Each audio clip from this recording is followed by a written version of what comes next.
Welcome back to Her Launch Story. Today we are joined by a guest, Christian Hughes. Thank you for coming. Really excited about this episode. We'll be talking about what it really is like to have an investment-backed business. Yes, I'm quite interested in this actual episode because I have got two clients who are in the startup world and are currently out for funding. So I think I'll learn a lot from this episode as well. So really, really great to have you here. Thank you. Good to be here. Good.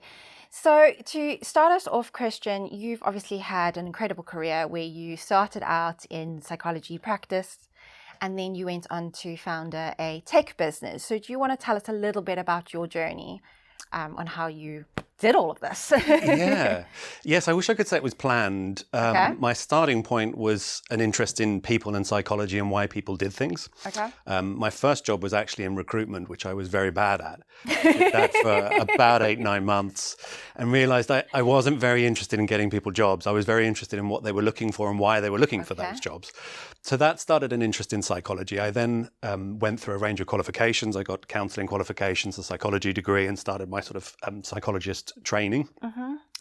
And that took about a 10-year period where I was working as a consultant primarily, working with sporting organisations, large organisations.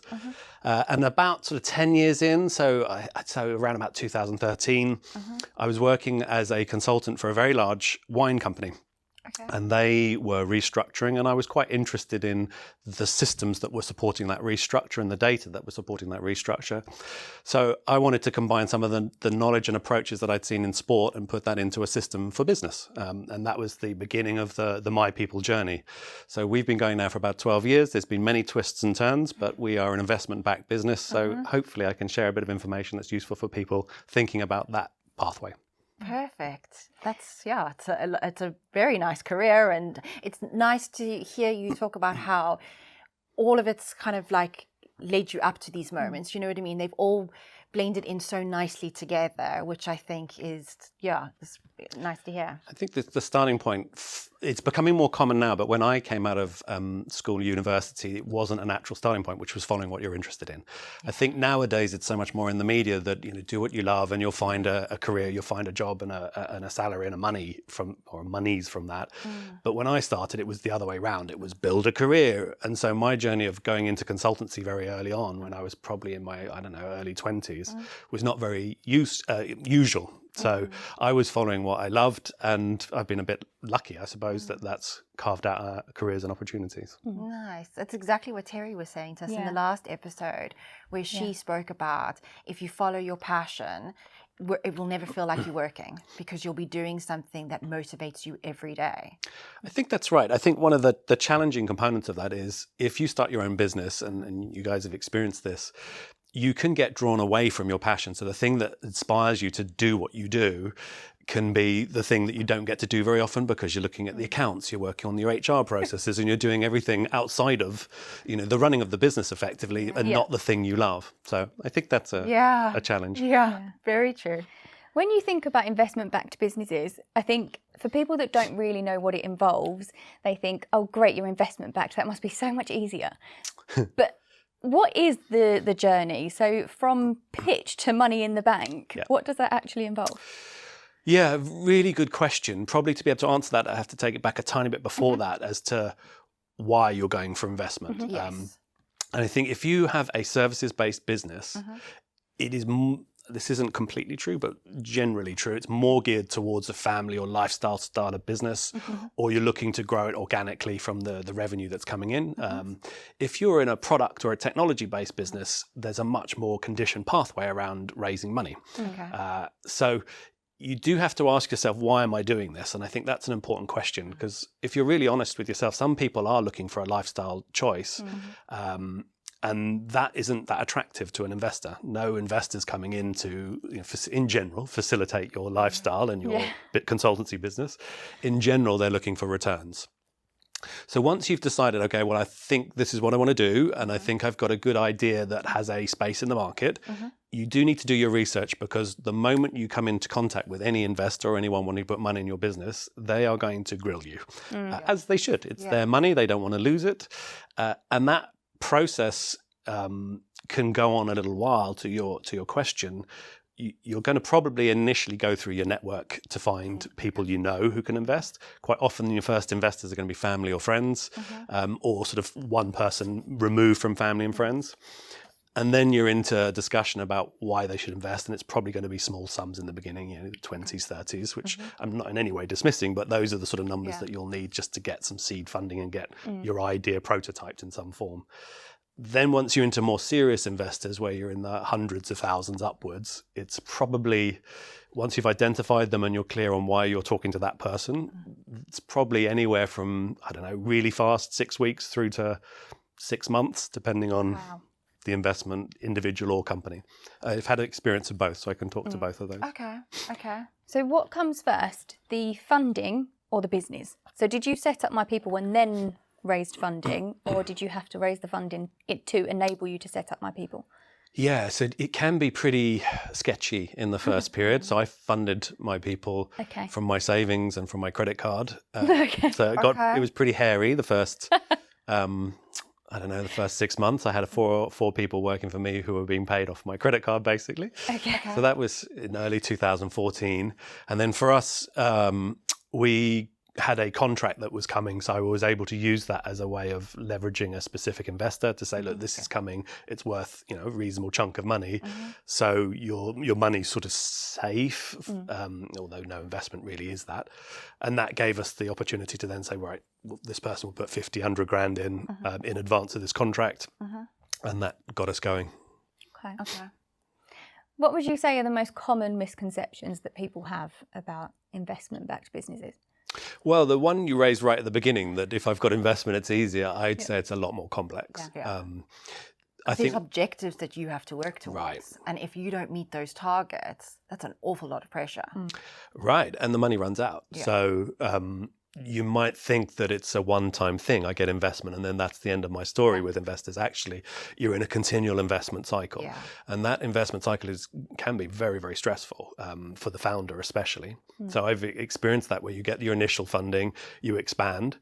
Yeah. You don't know whether it's going to work out. So quite often, and although investors will talk about this sort of linear journey or this hockey stick curve, which is a way of representing revenue sort of just pivoting up and things going really, really well. The early part of especially a technology-based business is you're looking for a product market fit, which means that for a lot of the time you're going to fail. You're going to have people rejecting you, and the money slowly going down. You've got a whole staff base that you've hired in order to facilitate selling your product, or at least finding that product market fit. And you're watching the money go down. So it's that slightly nervy feeling of we're going to need to raise money again. And equally the other way, once you get product market fit and you get some sales traction and revenue traction, you're going to want to expand. And that expansion requires more capital to come in. So then you're looking at more serious sums of money and probably institutions investing, which is a different type of experience, which I can talk to later. What is the...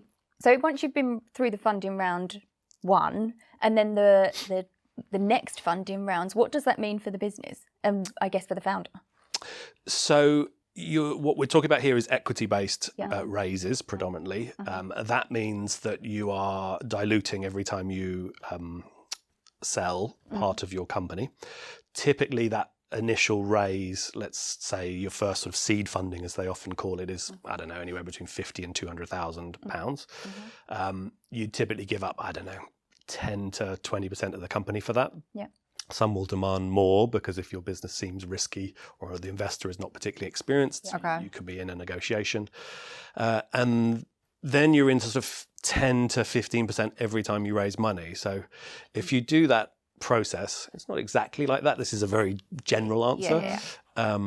Obviously, you're going to run out of equity at some point, and one of the big pitfalls for founders is you're constantly in this cycle of fundraising, and suddenly you've gone from a position where you owned 100% of the company to owning a very small percentage of the company.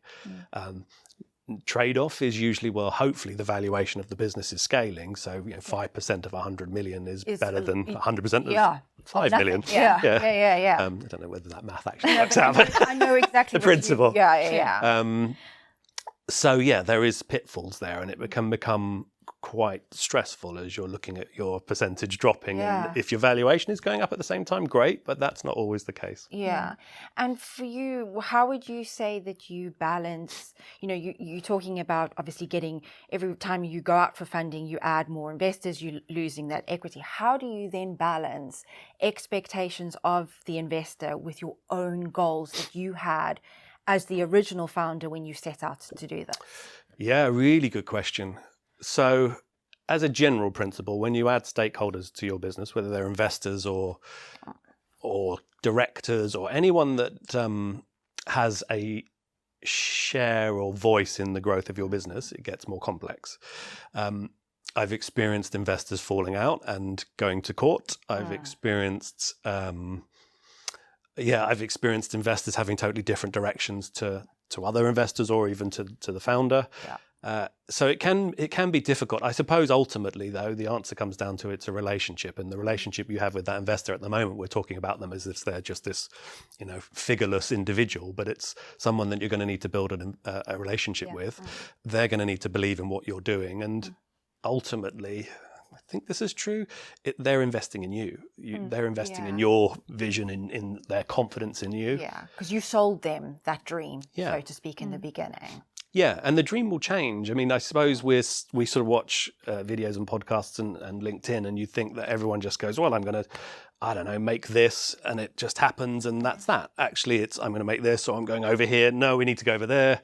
Yeah. And so the vision can look very different 3 years later. Definitely. Yeah. And I think the more investors you get, or, just life in general, where, we even know, when we started out a year ago, things look very different to what it did 12 months ago, because times changed, new technology comes out, people have different expectations. So I do get that.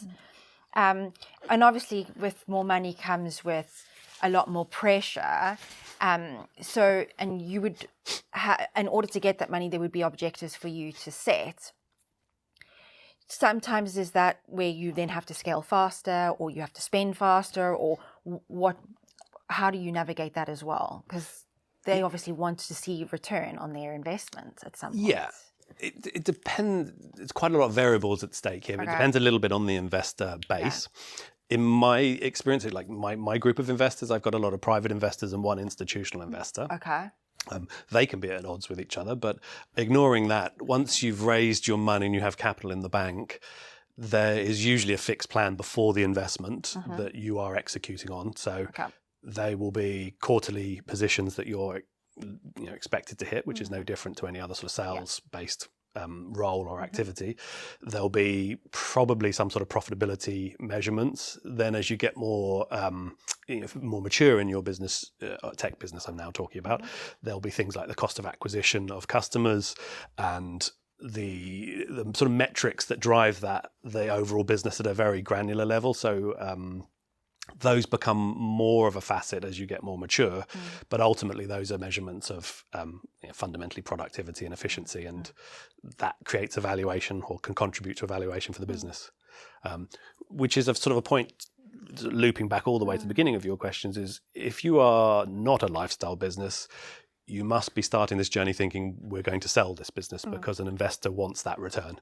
And usually they call it a liquidity event. It means there is money coming in either through the sale of the business or through a chunk of the business being sold or an IPO, but some mechanism for the investor to get their money back. And the targets that we're talking about are all about progressing to that liquidity event. Yeah.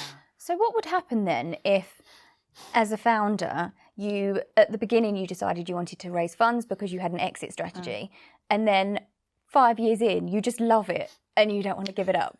What happens then? I guess you've got a conversation with your investors about how you get their money back to them with a return, and that will come down to the quality of your relationships. Okay. I'm a big believer. I mean, we can all talk intellectually or theoretically about anything. If we talked about family, we could talk about it as sort of in this sort of isolated, figureless way, but the quality of your relationship with the person dictates the outcome more than the functional stuff, I think. Yeah. You can navigate through a lot when you've got a good quality relationship with your investor or your partner or family. And sometimes when you look back, you think, I can't believe we got through that. It's so traumatic looking at it backwards. I mean, when I think back to the COVID period, we had a workforce of, I don't know, probably 10 people at the time. And there was no reason for our investors to back us. I mean, we're in the middle of a complete turmoil, and it was a binary position. They either put money in or they didn't. So the business would either fold or carry on, depending on their decision. And I think probably the quality of our relationships and the belief overall that somehow we'd figure it out carried us through that, rather than anything logical, because they didn't have anything to say, oh, this will be fine. It's emotion and belief and quality of relationship. Yeah. And how active are the investors in the day-to-day? Mine or in general? Just, yours, and then more generally, because I mean, you get silent partners, but would you get a silent investor where he or she would say, look, here's the money, I believe in what you are doing, just give me a quarterly update, or whatever the case may be? So how involved are your investors? If I answer generally and then I'll go specifically for me. I think probably it's true that investors can fall into two camps. You either get a private investor who... So I'm talking about private investment rather than institutional investment. Fall into two camps. A private investor who is looking to put money into a business but doesn't necessarily understand the business or can't contribute to the growth of that business beyond the money. And then there are those that would probably be classed as active investors who are either in the sector that you're in, they have contacts that support or enable you, or they have some sort of business development angle that they can bring to your business, and that's very useful. And sometimes for me, I needed both of those. You know, in the beginning, I started with investors who didn't know the sector, but knew how to build and sell a software company, which I needed because I didn't. And then as we grew and we started to be more defined into a certain sector, then I thought we needed people who could help business develop in there, people who had relationships. And there's a credibility factor when you get someone in your sector who's well known and they're investing in you. Effectively, they're endorsing what you're doing. So it does come down a little bit to your personality and what you need at a various point in time. For me, I have quite active investors, and that's how I would want it. It's quite similar to us, really, though, isn't it? That we know what we are not experts in, and we know where we need to get external support. Just for us, it's outsourcing rather than investment. And using those fractional people that we've talked about through the other episodes. Because everyone needs that. Everyone needs, you're not an expert in everything unless you're like a complete genius. Even then, you know, like it's always good to have a sounding board, or where you're not so good with certain areas, leaning on other people. But obviously with investment backed, there's a whole other elements to it. Well, it's inevitable. Whether it's technical skills that you're talking about there, or whether it's stage of growth of a business. Let's imagine your business, you know, you add 20 or 30 people. It really changes the dynamic of the business suddenly. And I'm not suggesting that's what you want to do, but and that's a different phase. It's like, right, my job becomes more about managing and supporting other people rather than talking to customers. And for a lot of people who start their own business, probably we'd be in the same category. The talking to customers bit is the fun bit. That's the bit we enjoy. When we're not doing that, it's like, oh. And having to suddenly be a boss. I don't feel like a boss. No.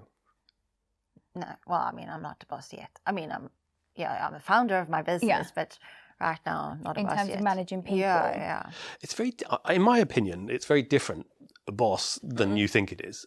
I think, in fact, I'd liken it to being a parent, in that when you think of being a parent, there's different ideologies of how to parent. Like if I think back to my father's, my mother's parenting style of the 70s, it was very law and order, discipline. It's very different to how we parent now. And I think it's true in business as well. Being a boss 20, 30 years ago, whatever that means, was probably much more dictatorial, much more directive. You know, you need to do this, you need to do that, get this done.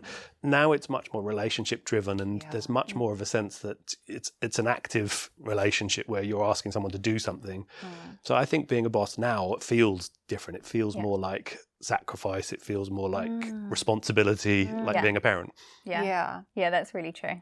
And I have to agree with you. And I think what's come through quite a bit in this episode is that relationship element, and it's having that open dialogue with whomever is in your life. I think that is such a key, because then there's no gray area. It's very black and white. This is how I'm feeling. This is how you're feeling. Let's talk through it. Yeah, and the skill becomes as much about communication. Yes. Obviously, I have a counselling and psychology background, so I put more emphasis on that. Maybe rightly or wrongly, but there's quite a lot of times when they're in a journey of investment and are growing a business where conflict is built in. You can't avoid it. So how you navigate it is is crucial. If you come to positions, which I've seen so much with different founders, where they fall out all the time with different people, you burn through relationships quite quickly, and you're suddenly in a position where you don't have many people to support or enable you. Or you can have the complete opposite, where you can't handle conflict. I mean, I have witnessed a CEO before who really couldn't handle conflict. It actually made him feel very uncomfortable. So he would push things under the rug, and then they would just get to this situation where the relationship was damaged then. I think that's quite normal. I think one of the pitfalls of being a CEO, where you've got a layer of people working beneath you, I don't know whether that's the right phrase, and I don't know whether beneath is the right phrase. I know what I just mean is people who are doing more operational stuff and you're not in it anymore. You can get this sort of fear factor that just sits in your gut of, well, I'm not really in it anymore. I don't really hold the relationship with the customer or the people working in those teams. And you start to just hand over more and more, and then suddenly you do feel like, oh, I don't know whether I should be involved in this anymore. And you start to doubt yourself, which I think is a major part of any sort of growth story. So I just want to circle back to the exit strategy piece. Yeah. So obviously you was in sport before. Do you miss sport? And did you go into My People with an exit strategy because you were interested in that element, but ultimately there's a goal at the end of it, and you'll go back to sport? Or Great question. Exit strategy. Did I have an exit strategy? I guess I did, in the sense that when you're talking with investors, that's one of the primary things they ask you. In fact, fun story, when I was starting out, I suspect this is petered out now, but I used to get asked, what's your number? Which is quite a egotistical conversation, because you're just assuming everything's going to be fine and that you can sell your business. And I always struggled with that. I just thought, this doesn't feel like a very clever question to be answering. But what I think it was getting at, and to the point about exits, is it's trying to shape your idea of at what point do you let go of this business. Are you in... Some people are addicted to it, and they'll go through the early phase of product market fit. Again, I'm leaning on technology and product companies here. Then they'll get into the next phase where they're scaling and growing, and maybe they get 20, 30, 50, 100 people, and that feels exciting. And then they're in the next stage of, do we IPO or do we sell the business? And then once they've sold it, they want to go again. I'm not like that. Okay, fair enough. I think that sounds exhausting. I mean, just you explaining that sounded a bit like, oh, hell no.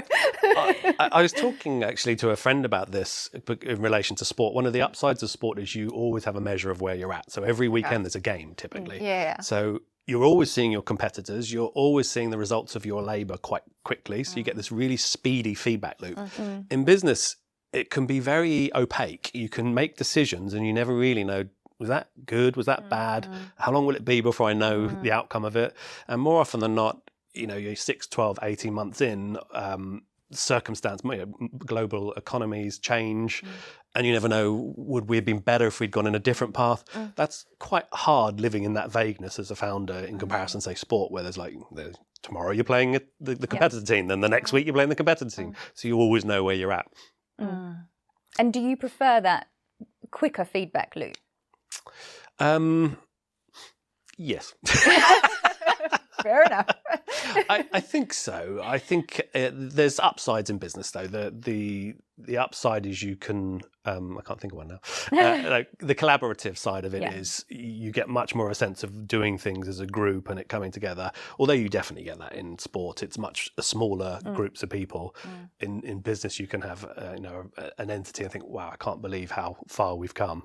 So I think there's huge upside in business, but I do think it's worth thinking about where do you want to take this on your journey, and then you can think a little bit about what does that look like from an exit perspective.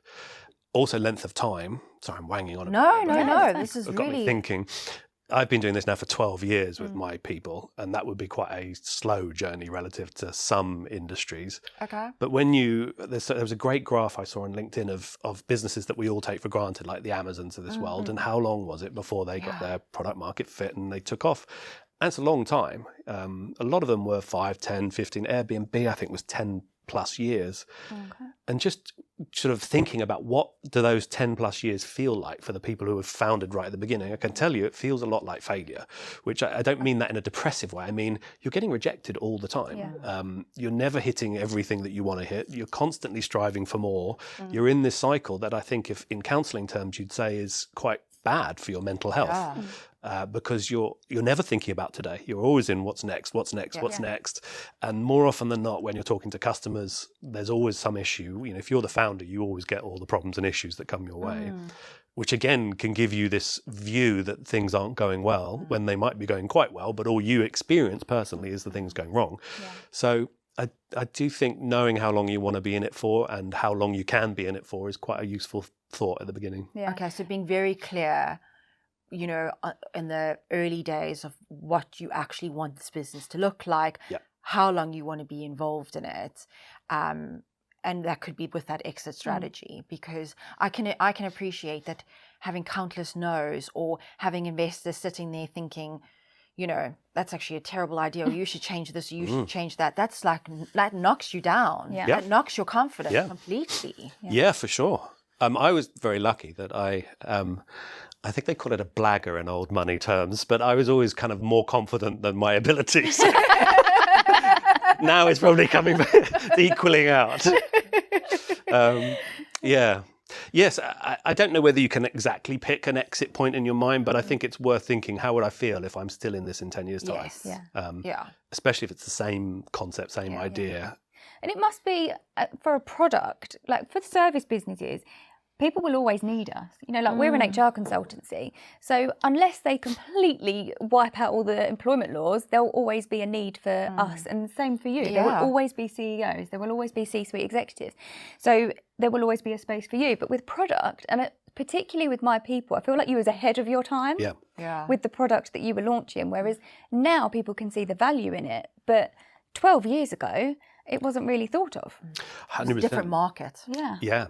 And it is a bit like that. I suppose you never get the luxury of knowing how things are going to play out. And one story that I find quite interesting is my chairman bought a video company. Okay. He was a serial investor, and it was, I can't remember what the initial purpose of the business was, but he sort of invested in this business, and it recorded, I think it was moving towards CCTV. And he decided that they would pivot towards doing car parking and all the other uses of CCTV.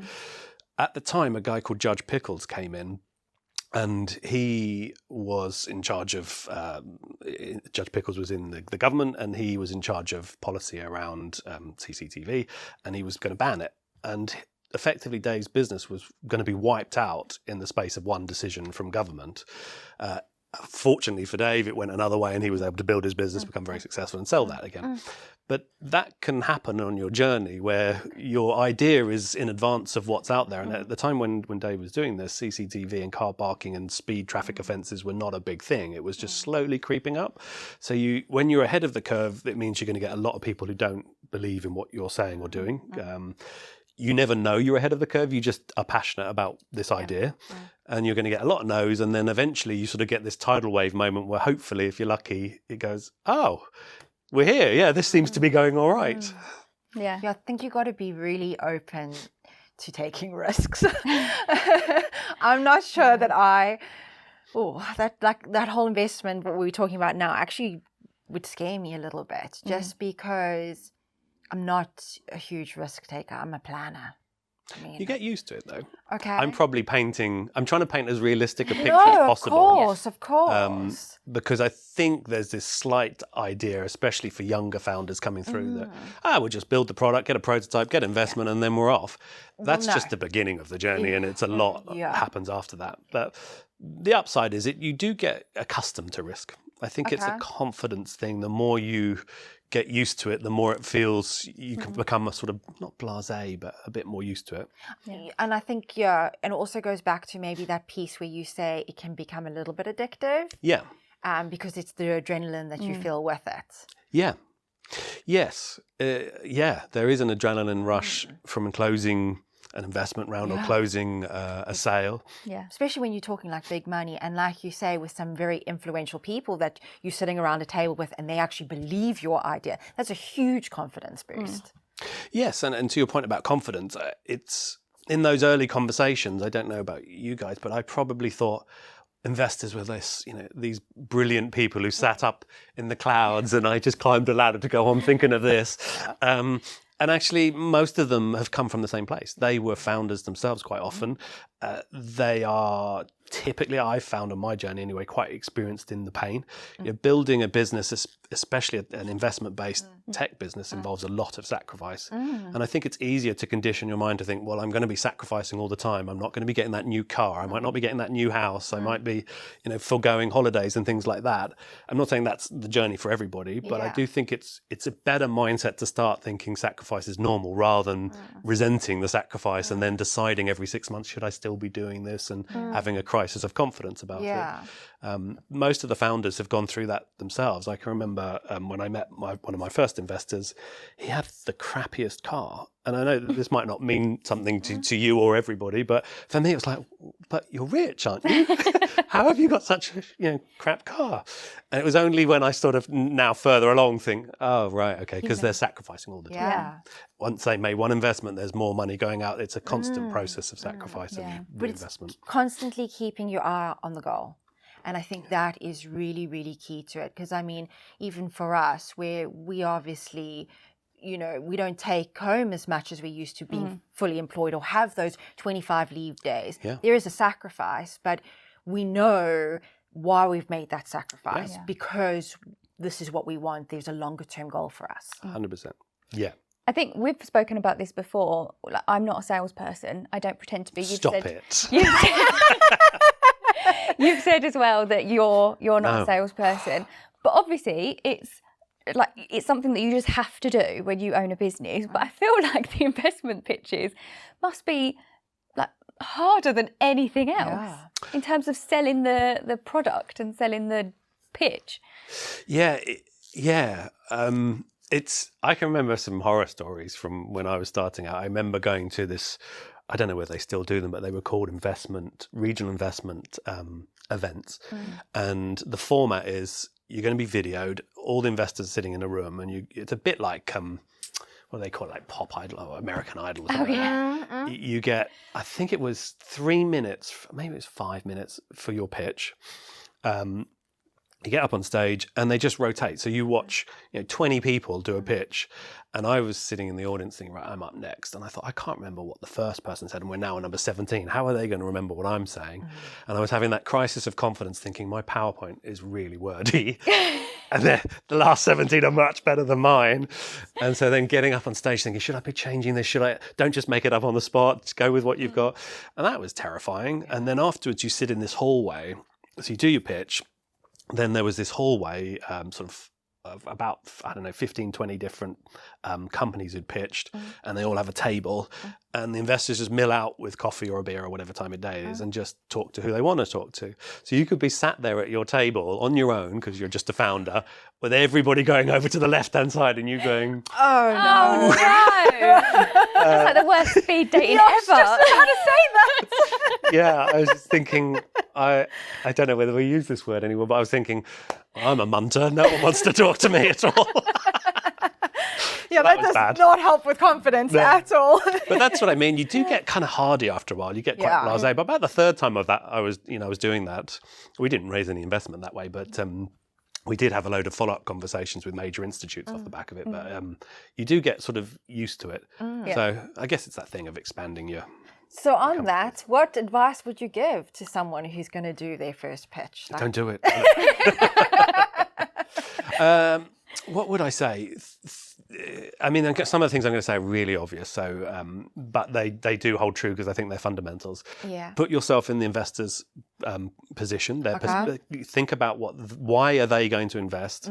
What do they need in terms of return out of this? I would read up and find out comparative businesses that are similar to you. Okay. I've written a book and I'm in the process of trying to get a publisher and an agent. And all of the sort of literature is about saying, what's your book most like? So that someone can go, oh, it's this meets this. Or it's like, or if it's a song, I've got a friend who's a singer, it's Adele meets drum and bass. Okay. People are looking for a very instant connection. A strange concoction. I don't know why I went with that. I don't know where that came from. people are looking for very quick reference points. So think about the investor. What are they coming in for? Think about what you want from them. If they're think about where that investor is. Are they a new investor? Have they done this before? It's very different if they're an experienced investor, because they will probably grill you. If they're a new investor, probably they'll be thinking, and by new I mean they haven't invested much themselves. They'll be thinking about, what's the expectation on me? What are you looking at me for? Do you want me to work in the business? Do you want me to be quiet, silent? And then I think put together a really good sort of journey of, here's where we're looking to take our product, our business, our company.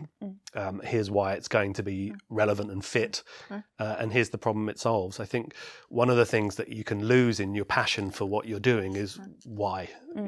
What is the problem you are solving as an organisation, and why would someone buy you over the alternative? What's the alternative to you?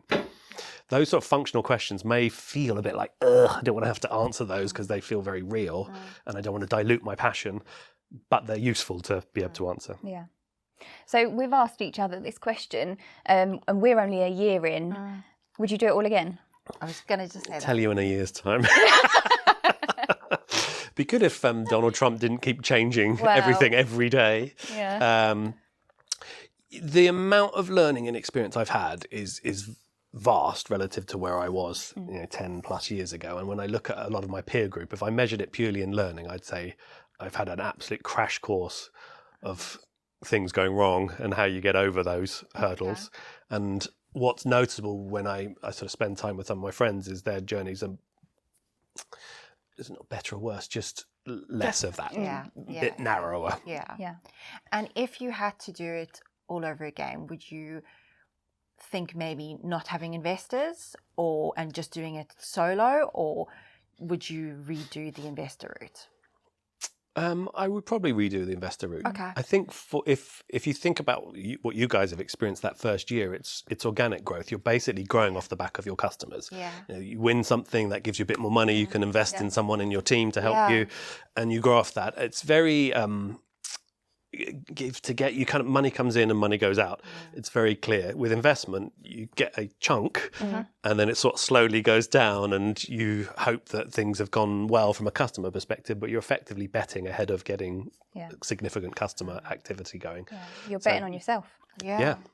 And the people around you. I think that's quite a hard challenge, like having confidence and belief in the people around you, because you get used to being confident in yourself, I think, and then you kind of like, I hope these people do well, and I hope that person does well.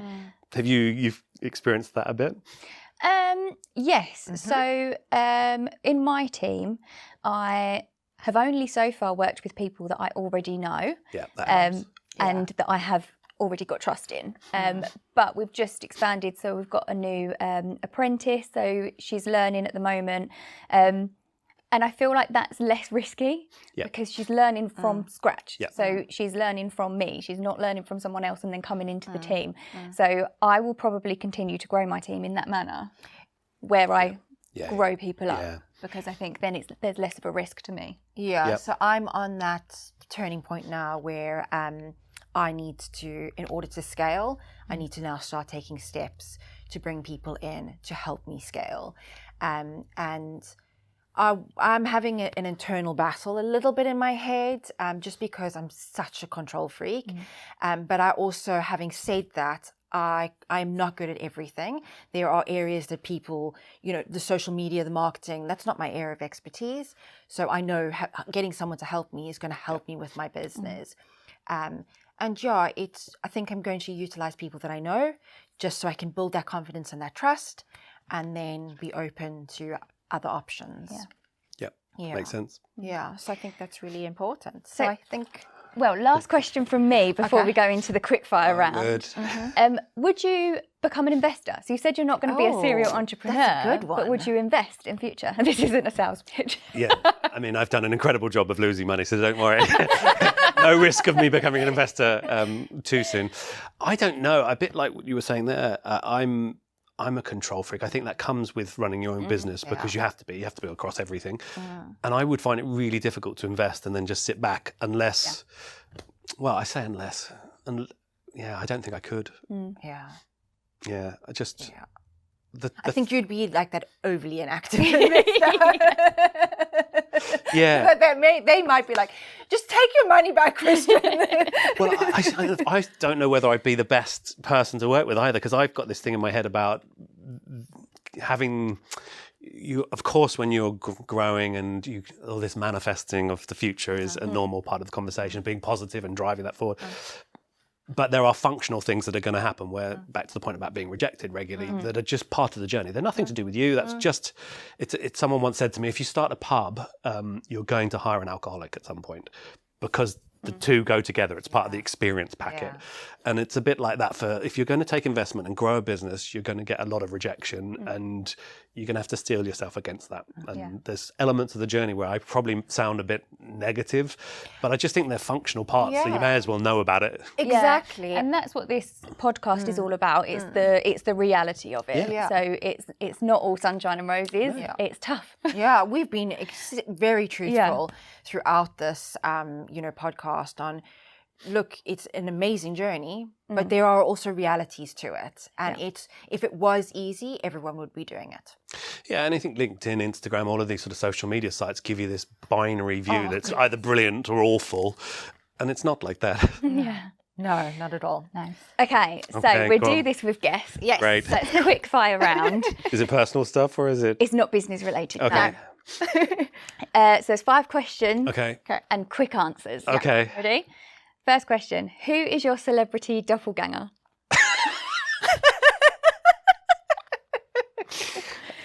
Good God. Who would I like it to be? Or It can be who you would like. It to be. God. Doppelganger. So, Do you know, I'm trying to think as well for you. have you got a character in mind? Like For you. not necessarily on the look side, on the character side. George Clooney, did you say? I was thinking George Clooney. Good one, actually. Yeah, I'd love that. Yeah, I was we're very literally similar. George Very Clooney. similar. Yes. Slightly different lives, slightly different looks, but otherwise exactly the same. We've both got grey hair. Okay, question. We're going with George Clooney. Okay. Yeah. What is one thing you always travel with? Oh, aftershave. Okay. Okay. Do you want me to name it? Because it's the best. Okay, go Go for on. it. Creed Green Irish Tweed. It's well expensive, but it's so nice. Oh, it makes me feel good just smelling it. Fair enough. I'm going to have to go smell it now. Yeah, so I yeah, don't yeah. know. Worst thing, I smelt it on other people in an airport, and I'm like following. Suddenly a man will turn and go, "What are you doing?" But don't you think that it's also unique to you? That's Signature scent. Yeah. We should have a podcast on that. You should. Okay, favourite quote or motto? I'm rubbish at this sort of stuff. My brain just suddenly goes blank. Mine is, it is what it is. Yeah. Sometimes it just is. Yeah, I just say that to everyone. It is what it is. Yeah, until it's not. Oh, you got this. I say that in America a lot. I gotcha. I don't know what that means.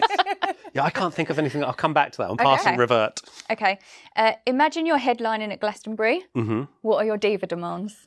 I was thinking about that this morning for coming What, over here. I was headlining at thinking, Glastonbury? not so much that bit, but I wonder if they've got any M&Ms. Just the blue ones. Okay. Oh, is that the plain chocolate one?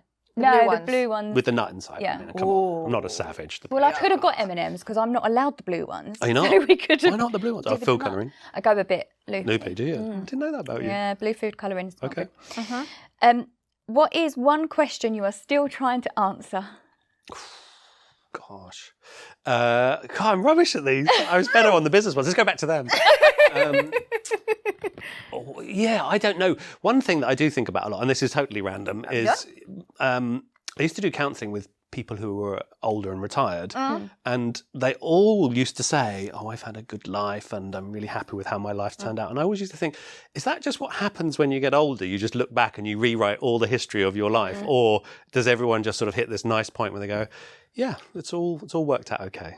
Well, it would make sense if there's rose-tinted glasses because you do that with the relationships, don't you? Oh, goodness, yeah. And pregnancy and like, I don't don't. understand how people... I believe that she was terrible. And that came from Amy, no. Yeah. I mean, not that I've been pregnant, but Okay, do you want to go back to favourite quote? I can't think of one, but I'll put it in the comments when you post There we this. go. Well, thank you so Absolute much pleasure. Lovely talking for to you. joining us. And I think you've managed to share a lot about the investment backed way, which will be really helpful for someone that's starting out. Yeah. And I was worried we'd have nothing to talk about. I Yeah. thought we'd be over after 5 minutes. Yeah, no, it's been really interesting. Yes. And it's been really good chatting to you. Good so to thank talk to you you. so Thank you very much. Thank you so much. Pleasure. Well, thank you very much for joining us. As we always say, please like, subscribe, and engage with our podcast, and we will see you for the next episode. All right then.